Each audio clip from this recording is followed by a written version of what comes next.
මහලු අගුළු සාදන්නෙකු මට කීලා දුන්න උපක්‍රම කිහිපයක්. එලි මහනේ ඇති අගුළු ලේසියෙන්ම කැඩෙනවා. අගුලේ කොක්ක රත් කරන්න. එයට බෝතල් මූඩියක් බස්සන්න.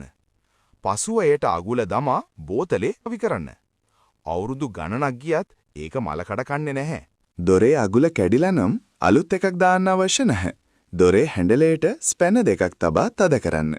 ඊට පස්සේ ඒ ස්පැන දෙකට ඉබ්බෙක් දමා එකට ලොක් කරන්න.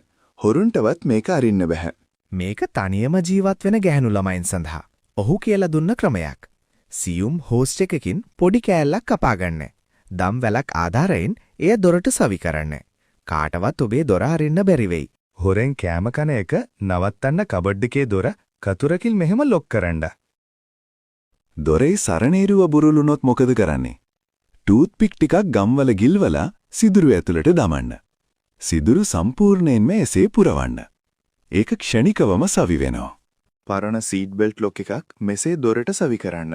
දැන් දොර කවදාවත් බාගෙට වැහෙන්නේ නැහැ. ඔබටත් දොර වහන්න නිතරම අමතක වෙනවද? මෙසේ දොරට සෙරප්පුවක් සවි කරන්න. ඒක ස්වයංක්‍රීයව දොර වැහෙන උපකරණයක් වගේ ක්‍රියා කරනවා. ඔහු දොරවල් ලොක් කරන්න විතරක් නෙවෙයි වාහන ලොක් කරන්නත් දන්නවා. ඔයාගේ යතුරු පෙඩිය ආරක්ෂිතව තියාගන්න රිදී වලල්ලක් සහ ඉබ්බෙක් භාවිත කරන්න. රිදී වලල්ලක් නැද්ද? එහෙනම් ස්පෑනර් එකක් පාවිච්චි කරන්න. රෝදය ස්පෑනර් එකක් ආධාරයෙන් ලොක් කරන්න. හොරු 100 දෙනෙක් ආවත් ඔයාගේ බයික් එක හොරකම් කරන්න බෑ.